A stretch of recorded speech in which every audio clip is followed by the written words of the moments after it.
Moran college ফিল্ডখনত Covid centre বহাব বিচাৰিছে, এইটো কিন্তু আমি যুৱক হিচাপে আমি ধিক্কাৰ প্ৰকাশ কৰিছোঁ আৰু ধিক্কাৰ জনাইছোঁ। কিন্তু আমি যদি চাবলৈ যাওঁ ডিব্ৰুগড় কিন্তু মেইন টাউনৰ পৰা 6-7 কিলোমিটাৰ দূৰত ক'ভিড চেণ্টাৰ বহাইছে।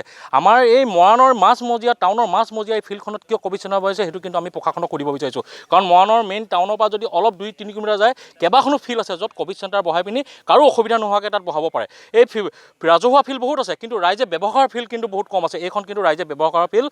আৰু ইয়াত আমি ৰাতিপুৱা বা গধূলিতে ৰাতিপুৱা যদি 200 আহে পিছবেলা 200 আহে ল'ৰা ছোৱালী, মুঠতে 350-400 আমি ল'ৰা ছোৱালী ইয়াত ৰাতিপুৱা বা গধূলি আমি প্ৰেক্টিছ কৰোঁ। সেই ল'ৰা ছোৱালীখিনিয়ে নিজৰ চাকৰিৰ কাৰণে প্ৰেক্টিছ কৰে, নিজক সুস্বাস্থ্য কৰি থাকিবৰ কাৰণে ইয়াত প্ৰেক্টিছ কৰে। কিন্তু এটা কথা আমি জনাব যে যদি সুস্বাস্থ্য হৈ থাকে সুমনৰ অধিকাৰী হয়, আৰু সুমনৰ অধিকাৰী আৰু সুস্বাস্থ্য অধিকাৰী দেশ থকা জাতিৰ ভৱিষ্যত হয়। আৰু এই দেশ আৰু জাতিৰ ভৱিষ্যতক ৰুদ্ধ কৰিব বিচৰা চৰাইদেউ প্ৰশাসনক আমি কিন্তু ধিক্কাৰ জনাইছোঁ। আৰু শেষৰবাৰৰ কাৰণে অনুৰোধ জনাইছোঁ, এই ক'ভিড চেণ্টাৰটো মৰাণ কলেজ ফিল্ডত নিদি পিনি এই টাউনৰ মাজমজিয়াৰ পৰা অলপ আঁতৰত য'ত ৰাইজে কম ব্যৱহাৰ কৰা এনেকুৱা কেইবাখনো ফিল্ড আছে তাত বহুৱাৰ ব্যৱস্থা কৰক। এই ৰাইজে ব্যৱহাৰ কৰা ফিল্ডখনত যেন তেখেতলোকে বহুৱাৰ ব্যৱস্থা নকৰে।